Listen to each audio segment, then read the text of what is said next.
Have you noticed of recent our traditional points of interest no longer works? In this video, I'm going to be showing you what works and how to use them. Hey guys, you're welcome back to Synthetic Goddess. And on this channel, I teach you strategies to trade synthetic indices and every other financial market, even if you're a beginner. So if this sounds like something you love, do not forget to hit the subscribe button and turn on the notification bell. So in this video, I'm going to be explaining how to use point of interest or what point of interest to actually use. Now, what exactly is point of interest? That is our first thing, and that is the first thing we need to get to know. Point of interest is that particular area or that particular point that you're willing to make a decision either to buy or to sell. It is a particular point where you are seeking to make a decision. Now, you'll find out that our normal point of interest, which is sponsored candle, breaker block, proportion candle, interest candle, they don't really work as before. Because before, you can actually pick that point and then you can place limits there and it is going to work perfectly. But now, it is either market does not get there or market breaks it out and start moving in your direction, putting you on loss. So I'm going to be showing you the exact one that has been working for me and it works perfectly well. Now, instead of using your normal sponsored candle, interest candle, or any other candle that you use, why not mix inducement and change of character? Hold on, let me explain that to you. Now, inducement is a very, very powerful liquidity because it is an aspect of liquidity that when market takes it out, we are expecting a reaction after market takes it out. And that reaction is a change of character for me. Some people use candle confirmation or any other thing, but personally, I use change of character. So when market takes out the inducement, why not use a change of character? And so I'm going to be explaining using the chart right now. So let me make a graphical representation first before we go right on charts and explain it. So let's say we are in a downtrend and market starts giving us something like this. We have something like this. And then we have a push and we have a break of structure to the downside. Now, after this break of structure to the downside, where is the inducement you are expecting that market would come back to take? Where to take? And after market takes it, you are expecting a reaction there. Now, if you do not really know about inducements, put a comment below this video and then I am going to make a video about inducement. Though I have some already on this YouTube channel, but if you still do not understand, drop a comment and then I am going to make a video about inducement. This is the inducement that I am expecting market to come back to take, and it is a primary inducement for me. Now, since I am expecting market to come back to take this inducement, there is nothing that will come and make me start pointing my sponsored candle or marking it out. As much as it is very possible for markets to get there, but I am not marking this area out as my point of interest because I believe that after market takes inducement and there is no other high market is coming back to take here, there is no reason for market to come back to this zone. I just expect it to take the inducement and then give me a change of character, then I continue. Now, what I am just going to be expecting here is market to give me an intention that we are about to go and take that inducement. And after that inducement is taken, before market takes inducement, it is going to create like a low or something for me that will give me that change of character. So when market takes out this inducement, I am not really expecting it to come back to this area again if there is no high market is coming back to take. Now, sometimes your inducement might be very, very close to your sponsored candle. That is when I am going to mark out my sponsored candle and still wait for a change of character to happen there. But since this inducement is not really close to my sponsored candle, I'm just going to look at where market is going to use for a continuation. And you'll find out that sometimes market is going to create an interest candle that is very close to our inducement here. So I'm just going to be waiting for market to give me a change of character.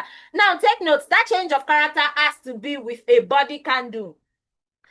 It has to be with a body candle, not with a small wick. If it takes it with a small wick, I am not going to trust that particular change of character. So when market takes the inducement, and I am sure that this is the inducement I am expecting market to come back to take, I would wait for a change of character to happen. When a change of character happens, I'm just going to wait for a very small pullback. When that pullback happens, I'm going to join in the market, and then my external is going to be my overall take profit.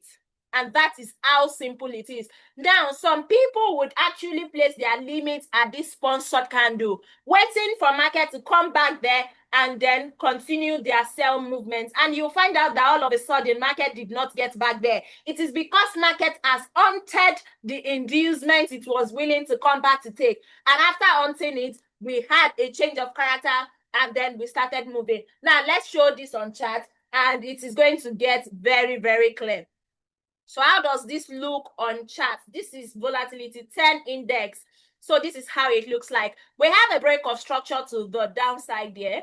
There is a break of structure to the downside. And this particular high is the visible inducement that I am expecting market to come back to take. It is very visible on this 4 hours time frame.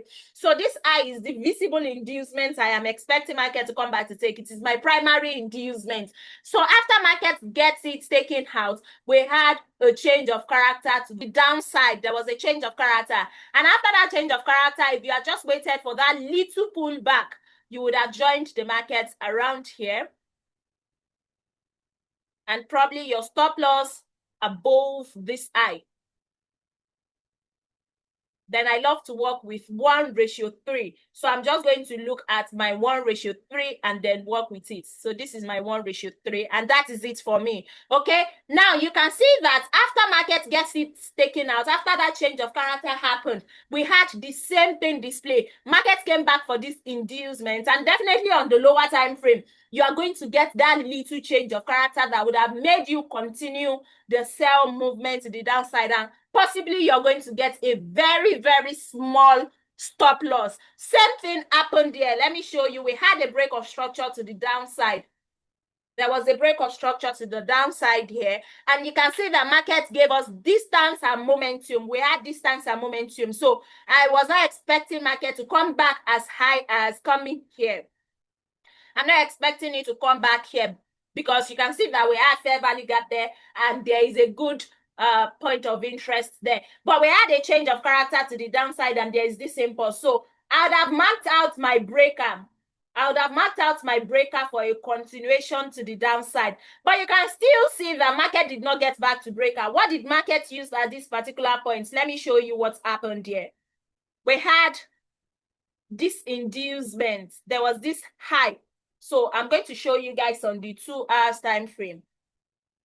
I'm going to show you guys on the 2 hours time frame. That's either market came back to use as an inducement, and then we just continued to the downside. You can see that that is the high that we had created after market gave us a break of structure to the downside, which is our secondary inducement. And immediately market took it out. Market started giving us a pull to the downside, and then we had a change of character. Now you can check your 30 minutes time frame, your 15-minute time frame to see where you would have joined this market. So let's just check on the 15 minutes time frame and see how we would have joined this market after market gave us a change of character. See what we had here. You can see market just came back to an area here, and then it started giving us a pull to the downside. Market just used an interest candle here. Market used an interest candle to continue the pull to the downside. But you can see that it all happened after we had a take of the inducement, and market gave us that push to the downside and gave us a change of character. The market used an interest candle for that impulse sell to the downside.